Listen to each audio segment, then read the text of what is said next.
Number 10. Last question na to, class, ha? 10 points to. Sana madali lang itanong ni ma'am. Mukhang mapaperfect ko to ah. Ano ang full name ni Jose Rizal?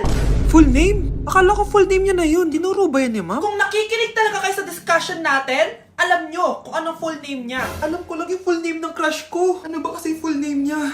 So wala palang nakikinig sa akin, ha?